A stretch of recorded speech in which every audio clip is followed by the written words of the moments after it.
Bachelor পয়েন্টে একের পর এক পুরনো ক্যারেক্টার ব্যাক করছে।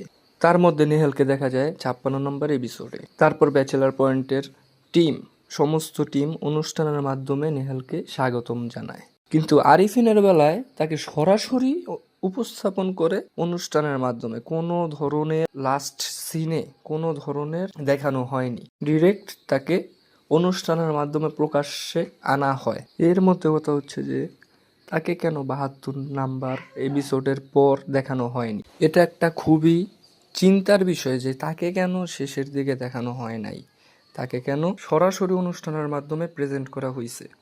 এখন কথা হচ্ছে যে তার ক্যারেক্টারটা কিরকম হবে, যে ব্যাক করছে সে কিভাবে ব্যাকটা করছে।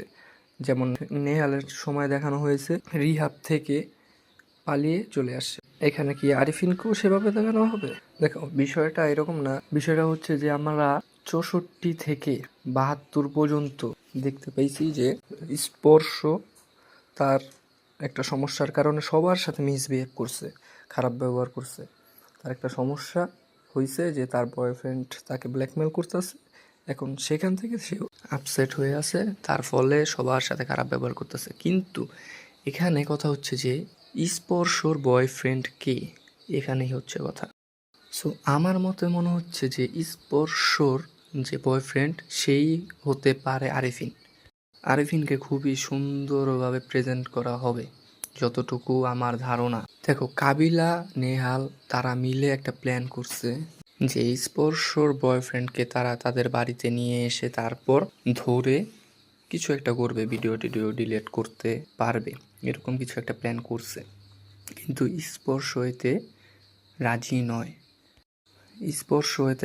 কিন্তু 73 থেকে 80 এপিসোড পর্যন্ত আমরা দেখতে পারবো যে স্পর্শ অবশেষে রাজি হয়, এবং রাজি হওয়ার ফলে সে তার বয়ফ্রেন্ডের সাথে কথা বলে এবং তার বয়ফ্রেন্ডও তার কথা অনুযায়ী রাজি হয়ে যায়, এবং ব্যাচেলার টিম তারা যে বাসায় থাকে সেখানে সে চলে যায়, এবং তখনই ফাইনালি দেখানো হয় আরিফিনকে, এবং সেখানে মোড়টা ঘুরে যায়। এবং যেভাবে কাজল আরিফিন উমি বলছে যে বিশেষ কিছু আছে, ঈদ স্পেশাল, তো এটাকেই নিয়ে বিশেষ কিছু করার চেষ্টা করছে। এটা আমার জাস্ট ধারণা, এটা নাও হতে পারে আবার হতেও পারে, জাস্ট গেস করলাম। এরকম যদি হয়ে যায় তো আরিফিনের কামব্যাকটা অসাধারণ হবে, এক কথায় অসাধারণ।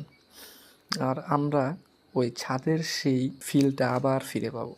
এবং সবশেষে দেখা যায় কিন্তু আরিফিন নেহাল ওরা ব্যাক করছে, এবং পোস্টারও দেওয়া আছে দি অরিজিনাল গ্যাং ইজ ব্যাক, কিন্তু শুভকে ছাড়া। শুভ ভাই থাকলে হয়তো বা আরও ভালো লাগতো, কিন্তু কি করার, সে তো আর থাকছেন। যাক, আমরা ব্যাচেলার পয়েন্টকে ভালোবাসি, আমরা দেখি 1 থেকে 5 সিজন পর্যন্ত সবই দেখছি, 5 সিজন এখনও শেষ হয় নাই, আমরা চলমান দেখতেছি। দেখা যাক কি হয়, কীরকম আমাদেরকে খুশি করতে পারে কি না, এটাই দেখার বিষয়। আজকের জন্য এইটুকুই। ভিডিও যদি ভালো লাগে সাবস্ক্রাইব করে দেবেন এবং লাইক অবশ্যই করবেন, ভুলবেন না। আজকের জন্য বাই বাই।